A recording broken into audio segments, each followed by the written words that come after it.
బిజినెస్లో విహారికి ఆపోజిట్గా ఉండే అతని గురించి తెలుసుకోవడానికి లక్ష్మీ చారుకేశ మారు వేషంలో ఇద్దరు కూడా ముస్లిం వాళ్ళలాగా అలాంటి వేషం వేసుకొని అక్కడికి వచ్చి అతన్ని అబ్జర్వ్ చేస్తూ ఉంటారు. అతను ఫోన్లో చాలా బిజీగా మాట్లాడుతూ ఉంటారు. అవునమ్మా, అతను ఏదో పెద్ద స్కెచ్ వేస్తున్నట్లుగా ఉన్నాడు అని చారుకేశ అంటూ ఉంటాడు. నాకు అలానే అనిపిస్తుంది బాబాయ్ అని ఇద్దరు వాళ్ళని అబ్జర్వ్ చేస్తూ ఉంటారు. వాళ్ళ మాటలు ఏవి మనకు వినిపించట్లేదే అని ఇప్పుడు ఎలా అని అనుకుంటూ ఉంటే, చూద్దాం బాబాయ్, కాసేపు చూస్తే మనకి అర్థమవుతుంది అని ఇద్దరు కూడా అలా వెయిట్ చేసి చూస్తూ ఉంటారు. ఇక అప్పుడే మరోవైపు విహారీ ఇంట్లో హాల్లో కూర్చొని ఉంటాడు. విహారీ దగ్గరికి అక్కడికి అందరూ వస్తారు, ఫ్యామిలీ మెంబర్స్ అంతా. ఇంకా అంబిక అతనితో చేతులు కలిపి విహారీ ఏం చేస్తున్నాడో ఆ ఎలక్షన్స్ గురించి మొత్తం ఇన్ఫర్మేషన్ ఇస్తాను అని చెప్పి అంబిక రత్నతో చేతులు కలిపి వస్తుంటుంది. ఇంకా ఆ విషయాలు గురించి అంబిక ఆలోచిస్తూ ఉంటుంది. విహారీ ఏం స్టెప్ తీసుకుంటున్నాడు, ఇప్పుడు ఏం చేస్తాడో తెలుసుకోవాలి అని అనుకుంటూ ఉంటుంది. ఆ తర్వాత విహారీ ఇంకా మాట్లాడుతూ ఉంటాడు.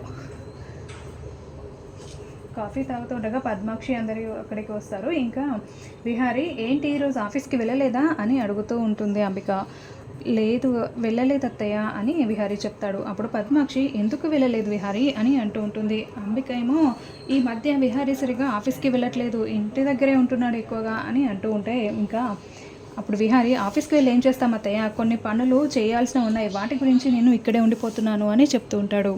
ఓ అవునా అని అయినా విహారీ, నువ్వు ఈ మధ్య ఏదో కొత్తగా చేస్తున్నట్టుగా మాకు ఇన్ఫర్మేషన్ ఉంది, ఏం చేస్తున్నావేంటి అని అడుగుతుంటే, అది అత్తయ్య నేను ఎలక్షన్స్ గురించి దాంట్లో పార్టిసిపేట్ చేయాలి అనుకుంటున్నాను, దాని గురించే కొద్దిగా ఆ ప్రాసెస్ గురించే ఆలోచిస్తున్నాను, ఆ టెన్షన్లోనే ఉన్నాను అని అంటే, అప్పుడు పద్మాక్షి మన బిజినెస్ ఏంటి, నువ్వు చేస్తున్నది ఏంటి విహారీ, మనకు ఇంత పెద్ద బిజినెస్ ఉండగా నువ్వు ఇప్పుడు ఆ ఎలక్షన్స్లో అలాంటి వాటిలలో తిరగడం ఎందుకు, అవి అవసరమా మనకి అని విహారీ పద్మాక్షి అంటూ ఉంటుంది.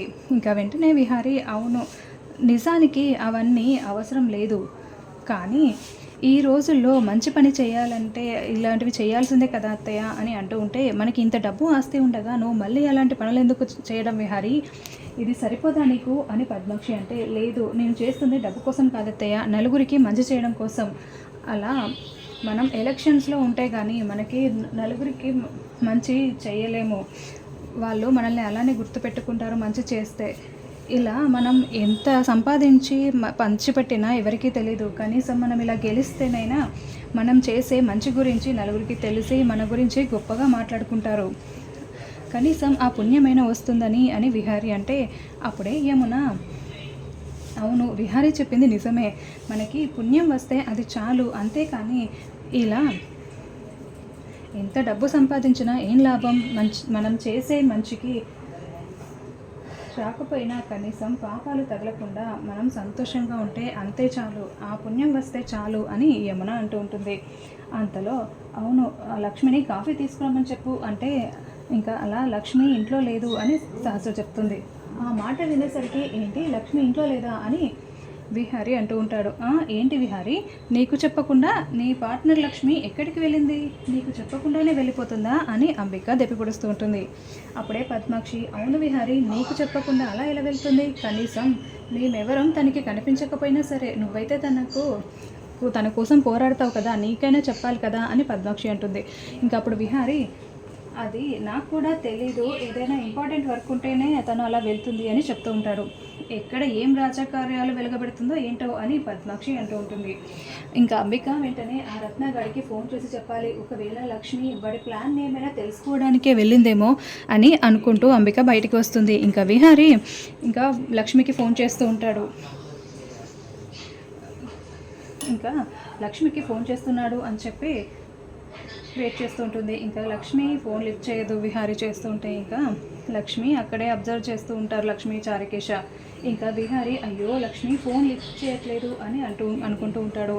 అదేంటి నీ ఫోన్ లిఫ్ట్ చేయనంత బిజీగా ఉంటుందా తను అని పద్మాక్షి అంటూ ఉంటుంది. ఇక వెంటనే విహారీ లక్ష్మి ఫోన్ లిఫ్ట్ చేయట్లేదు, ఏం బిజీగో ఏంటో అని అనుకుంటూ ఉంటే, తను బిజీగా ఉంటుందా, అసలు ఏం చేస్తుందో తను తెలుసుకోవాలి అని చెప్పి అంబిక పక్కకు వెళ్ళి ఫోన్ చేస్తూ ఉంటుంది. ఇంకా అంబిక ఫోన్ లిఫ్ట్ చేసి అతను మాట్లాడుతూ ఉంటాడు.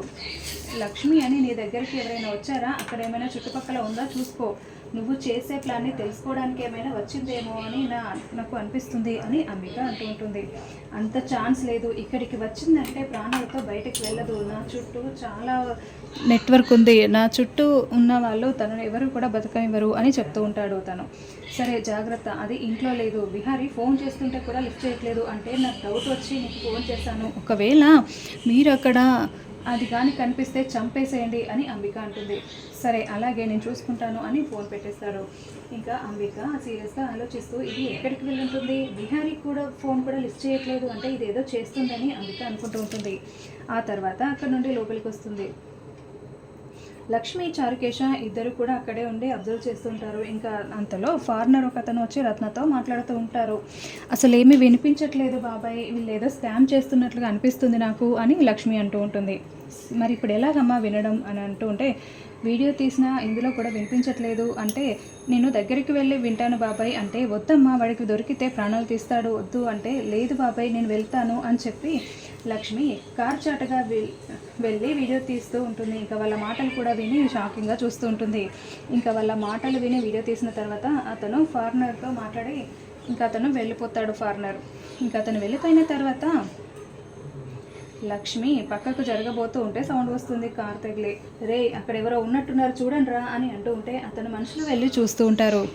ఇంకా ఒక్కసారిగా చారుకేశ టెన్షన్ పడుతూ ఉంటాడు. లక్ష్మి అక్కడే చాటుగా దాక్కుని ఉంటుంది. అటుపక్కనే అతను వెళ్తూ ఉంటాడు. ఇక చారుకేశ టెన్షన్ పడుతూ ఉంటాడు. ఇంకా ఒక్కసారిగా లక్ష్మిని అలా దాక్కొని ఉండడం చూసి పక్కకు తీసుకొస్తాడు. ఇంకా అతను అక్కడే ఉండి చూసి అన్న ఇక్కడ ఎవరు లేరన్నా అని అంటూ ఉంటాడు. సరే వచ్చేసేరా అని అంటూ ఉంటే అతను చెప్తూ ఉంటాడు. ఇంకా అప్పుడు లక్ష్మి చారుకేశ ఒక చోటికి వస్తారు. ఇంకా చూడమ్మా ఎంత పెద్ద ప్రమాదం తప్పిందో, ఒక్క క్షణం ఉంటే నీకేమై ఉండేదో అని అంటూ ఉంటే, నువ్వు ఉండగా నాకేమవుతుంది బాబాయ్ అని లక్ష్మి అంటూ ఉంటుంది.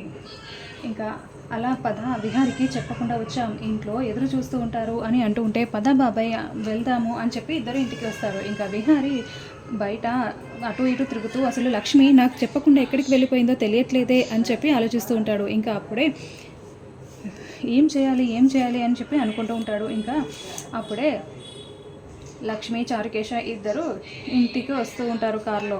ఇంకా అలా రావడంతో విహారీ బయటే ఉంటాడు. బాబాయ్ విహారీ గారు బయటే ఉన్నారు, ఇప్పుడు ఏం అడుగుతారో ఏమో, ఏం చెప్పాలి అని అంటూ ఉంటే, నేనున్నాను కదమ్మా నేను కవర్ చేస్తాను అని చెప్పి ఇద్దరు లోపలికి వస్తారు.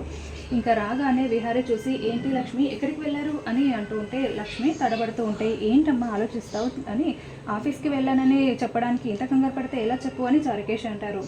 ఆఫీస్కి వెళ్ళారా, నాకు చెప్పకుండా ఎందుకు వెళ్ళారు, నేను ఫోన్ చేసినా లిఫ్ట్ చేయట్లేదేంటి అని విహారీ అంటాడు. ఇంకా అప్పుడే నేను కొంచెం వేరే పని ఉండి వెళ్ళాము అని చెప్పి చారుకేశ కవర్ చేస్తూ ఉంటాడు. ఇంకా నీకోసం ఎంత టెన్షన్ పడుతున్నానో తెలుసా, ఎంతసేపటి నుండి ఎదురు చూస్తున్నానో తెలుసా అని విహారీ అంటూ ఉంటాడు. అప్పుడే వెనుక నుండి ప్రకాష్ వచ్చి, అవునవును నేను నీకోసం చాలాసేపటి నుండి ఎదురు చూస్తున్నాను, అసలు ఎక్కడికి వెళ్ళావు చెప్పకుండా అని ప్రకాష్ అంటూ ఉంటాడు. ఇంకా విహారీకి చాలా కోపం వచ్చి వెనక్కి తిరిగి చూస్తాడు సీరియస్గా. ఏంట్రా ఎక్కువ మాట్లాడుతున్నామని అరుస్తూ ఉంటాడు. నేనేమన్నాను విహారీ, ఆ లక్ష్మి లేదు కదా తన గురించే మాట్లాడుతున్నాను అని అంటూ ఉంటే, రే నువ్వు ఎక్కువ చేసావంటే నేను చంపేస్తాను రా అని విహారీ అంటాడు. ఇక విహారీ సీరియస్గా చూస్తూ ఉంటాడు. ఇక నువ్వు ఇంకోసారి ఇలా చేస్తే చంపుతాను అని చెప్పి బెదిరిస్తూ ఉంటాడు. ఇంకా చారుకేశ లక్ష్మి ఇద్దరు లోపలికి వెళ్ళిపోతారు. ఇక విహారీ దగ్గర నుండి ప్రకాష్ కూడా వెళ్ళిపోతాడు. ఇంకా తర్వాత విహారీ లక్ష్మి చారుకేశ ఇంట్లోకి వెళ్ళిన తర్వాత వాళ్ళందరూ కలిసి మాట్లాడుకొని ప్లాన్ చేస్తూ ఉంటారు. అసలు ఏం చేద్దాము, ఇలా చేద్దాము అని చెప్పి అనుకుంటూ ఉంటారు. వసుధ, పండు, చారుకేశ, లక్ష్మి అందరూ ఒక దగ్గరే ఉండి ఆలోచిస్తూ ఉంటారు. ఇంకా తర్వాత విహారీ అక్కడ ఉండడు. వాళ్ళు ప్లాన్ చేసుకున్న ప్రకారంగా 7 అయిందని చెప్పి లక్ష్మి వెళ్ళబోతూ ఉంటే ప్రకాష్ అడ్డంగా వస్తారు. ఇంకా లక్ష్మికి అడ్డుగా నిలబడుతూ ఉంటాడు. ఎటు వెళ్ళినా కూడా వెళ్ళనివ్వకుండా అడ్డుగా నిలబడుతూ ఉంటాడు. ఇంకా తప్పుకో, నా చేతుల్లో నువ్వు చస్తావు అని లక్ష్మి బెదిరిస్తూ ఉంటే, నేను అలా తప్పుకోను, నేను నీతోనే ఉంటాను అని పిచ్చి పిచ్చిగా మాట్లాడుతూ ఉంటాడు. ఇంకా అప్పుడే లక్ష్మి కొట్టబోతూ ఉంటే లక్ష్మి చేయిని గట్టిగా పట్టుకొని నెట్టేస్తాడు ప్రకాష్. నన్నే కొట్టాలని చూస్తావా, నిన్ను వదిలిపెట్టని అని చెప్పి ఆ విహారిగాడి అండ చూసుకొని నువ్వు నన్ను ఇబ్బంది పెడుతున్నావు, నన్ను ఎన్ని మాటలు అంటున్నావు, ఊరికే వదిలిపెడతాను అనుకుంటున్నావా, నేను అంత ఈజీగా వదిలిపెట్టని అని ప్రకాష్ లక్ష్మికి వార్నింగ్ ఇస్తూ చెయ్యి చూపిస్తూ ఉంటాడు. ఇంకా చెయ్యి ఎత్తగానే ఇంకా అందులో విహారీ వచ్చి కోపంగా విహారీ ప్రకాష్ చేయిని విరిచేస్తూ ఉంటాడు. వదలరా విహార వదలరా అని ప్రకాష్ అరుస్తూ ఉంటాడు. అయినా సరే విహారీ వదలకుండా పీక పట్టుకొని నొక్కుతూ చంపేస్తానరా నిన్ను, లక్ష్మి చేయి పట్టుకుంటావా, లక్ష్మిని అని ప్రకాష్ గొంతును ఉలిమేస్తూ ఉంటాడు. ఇంకా లక్ష్మి వచ్చి విడిపిస్తుంది. ఇంకా ఆ తర్వాత ప్రకాష్ బయటికి వెళ్తూ ఉంటే లక్ష్మి కూడా విహారీ సీరియస్గా బయటికి వెళ్ళిపోతాడు. ప్రకాష్ కూడా విహారీ వెనకాల వెళ్తూ ఉంటాడు. ప్రకాష్ వెనకాల లక్ష్మి వెళ్తూ ఉంటుంది. ఇంకా ప్రకాష్ అక్కడ ఒక ఫ్లవర్ వాజ్ ఉంటే అది తీసుకొని విహార్ని కొట్టబోతున్నట్టుగా వెళ్ళి తన తలను తానే పగలగొట్టుకొని అమ్మా అని అరుస్తాడు. ఇంకా ఆ సౌండ్ విని అందరూ కూడా ఫ్యామిలీ మెంబర్స్ అందరూ బయటికి వస్తారు. ఏం జరిగింది అని అంటూ ఉంటే విహారీ నేను లక్ష్మి చేయి పట్టుకున్నందుకు నన్ను తల మీద కొట్టాడు, ఏంటి విహారీ నువ్వు ఎందుకు ఇలా చేస్తున్నావు, నా భార్య చేయి నేను పట్టుకోకూడదా అని చెప్పి ప్రకాష్ నిలదీస్తూ ఉంటాడు. ఇంకా ఫ్యామిలీ మెంబర్స్ అందరూ కూడా విహారీ వైపు చాలా కోపంగా షాకింగ్గా చూస్తూ ఉంటారు. లక్ష్మి చాలా టెన్షన్ పడుతూ ఉంటుంది.